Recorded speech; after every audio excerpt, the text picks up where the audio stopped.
It was just before 6:30 p.m. on April 9th, 2015, near the small town of Franklin Grove, Illinois, where a large, powerful supercell was beginning to rotate, and significantly.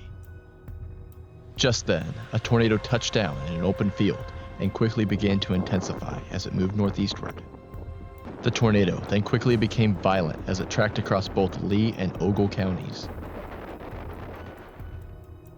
Meanwhile, in downtown Fairdale, Illinois, 85-year-old Clarence Schultz was home with his wife Geri, recording the approaching violent tornado with his phone. As time slowly ticked by, the tornado only continued to grow closer to the Schultz's residence. In an instant, the exceptionally violent tornado struck the Schultz's home, instantly destroying it and killing Geri Schultz. In the end, Clarence Schultz survived the tornado, but many other residents throughout Fairdale were not as lucky. In just 41 minutes, the violent tornado, with wind speeds estimated at 200 miles per hour, ripped a path of devastation across northeastern Illinois, killing 2, injuring 22, and causing nearly $20 million in damages.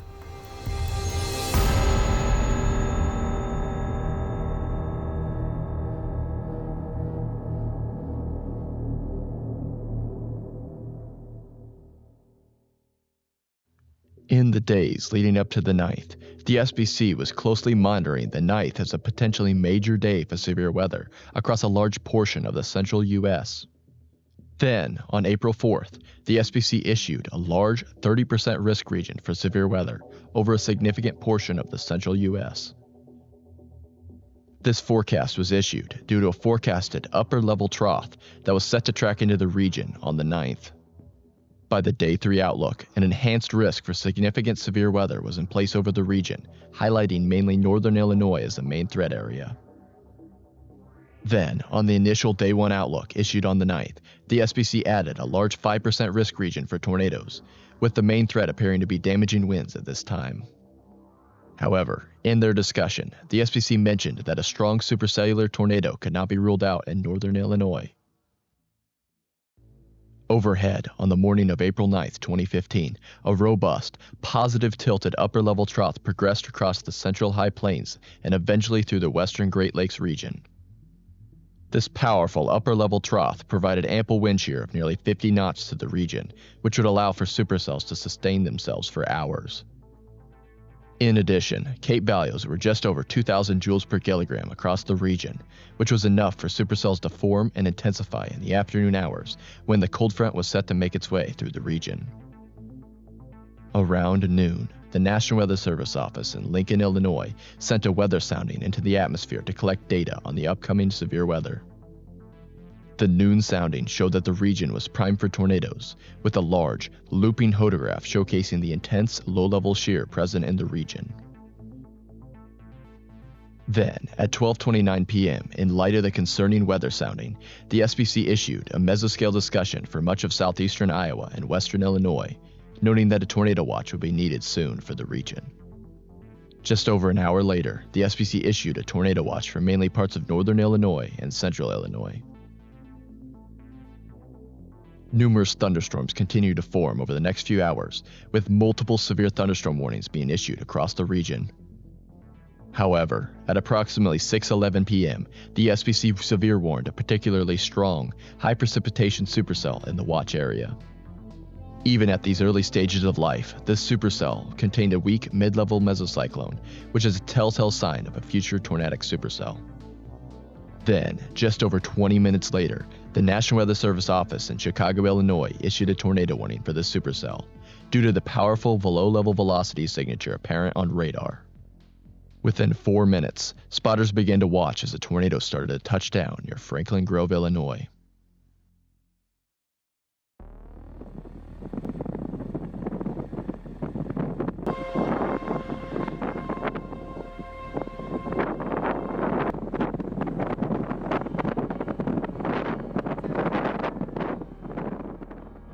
The tornado then moved northeast and crossed Illinois 38 twice before striking a Crest Foods plant, badly damaging the metal roofing of the plant at EF1 strength. The tornado soon exited Lee County and entered Ogle County, causing EF1 damage to 2 farm outbuildings that were completely destroyed, and EF0 damage to a similar structure that had a portion of its roof uplifted. The tornado then rapidly intensified to EF3 strength. Here, much more severe damage was noted as the tornado entered an area of semi-rural subdivisions to the northwest of Rochelle. Around this time, Wayne Humphrey was to the north of the tornado, videoing the violent nature of the tornado as it ripped through the small subdivisions.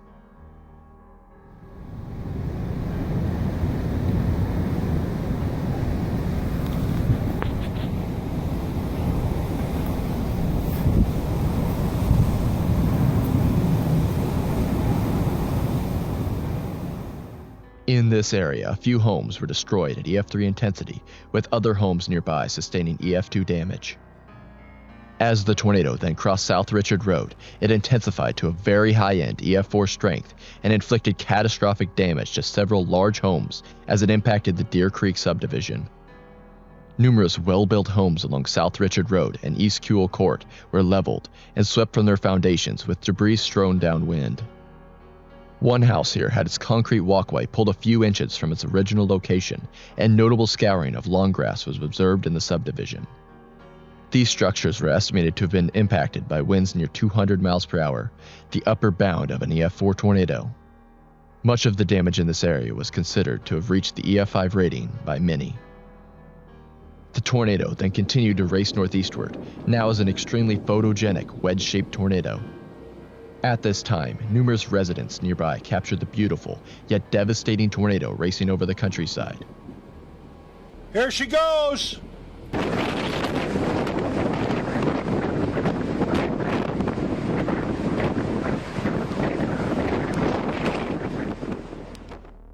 Very high-end EF4 damage was again observed near the intersection of Illinois 64 and Illinois 251, where a row of 5 homes was completely leveled, 2 of which were swept away. At this time, the tornado was showcasing an extremely violent rotation of both the tornado itself and the collar cloud above. Here, anchor bolts were again present at the residences, though the foundations were of cinder block construction. Intense ground scouring was also evident nearby. Winds at this area were again estimated at 200 miles per hour, with the damage at this location again being near EF5 intensity. Further to the northeast, the tornado then inflicted high-end EF4 damage to a large farmstead that was completely destroyed. In addition, a well-constructed barn was obliterated, and a 40-foot reinforced concrete silo was reduced to a pile of rubble. The tornado then traveled through mostly rural areas as it crossed Northmore Road. Around this time, the tornado began to come up on the busy portion of I-39 just north of Rochelle. At this moment, a man named Sam Smith was watching the tornado pass just a few hundred yards to his south. Ridiculous.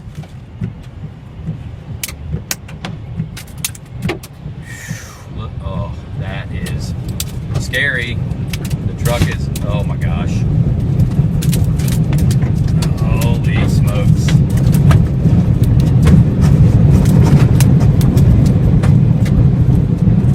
Oh no.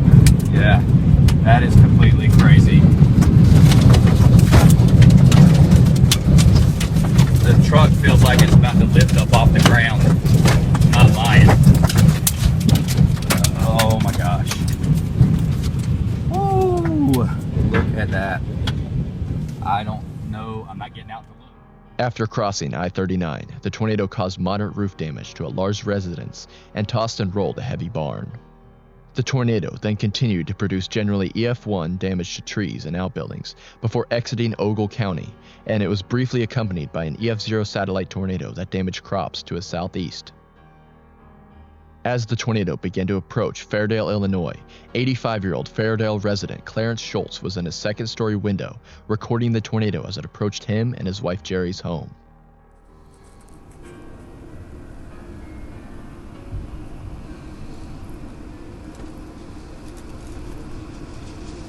The tornado then made a direct hit with the Schultz's residence, with Clarence still continuing to video the tornado from the second-story window as the tornado struck, while his wife Geri was taking shelter.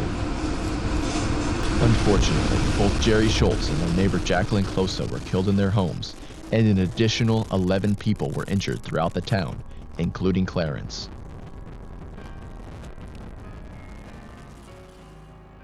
In Fairdale, approximately 71 homes sustained some degree of damage, including 13 that were destroyed.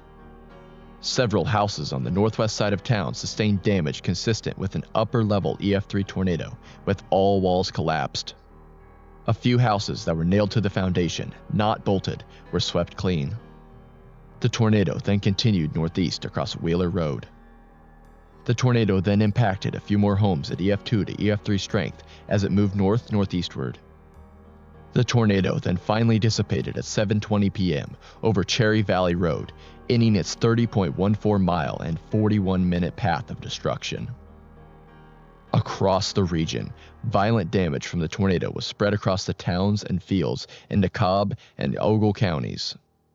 In the aftermath of the tornado, numerous homes were completely obliterated in Fairdale and the surrounding communities of Rochelle.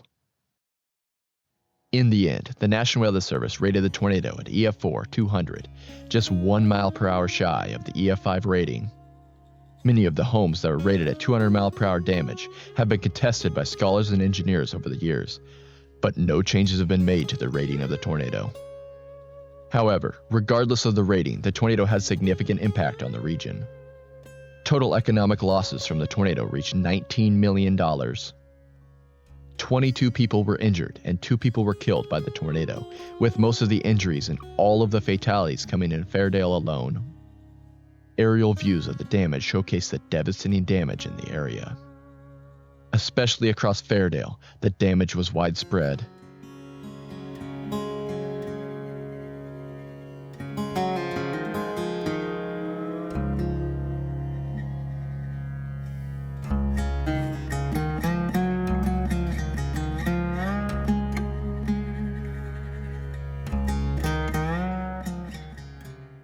In the aftermath, Clarence Schultz and Jacqueline Close's daughter spoke with each other in an interview. The ironic thing of the whole thing, they had become best friends. I know. And they went at the exact same time. I know, and I think that if one of them would have lived, Mom would have been just really depressed without Geri. I'm sure. And Geri wouldn't have been fit for you to live with. In the end, the Rochelle tornado will remain one of the most controversially rated tornadoes in history, with its rating being a mere 1 mile per hour below EF5 status. However, for the residents of the area, the rating does not matter, and it is important to remember that when it comes to devastating tornadoes, the rating is not the only thing that should be talked about. Oh my gosh.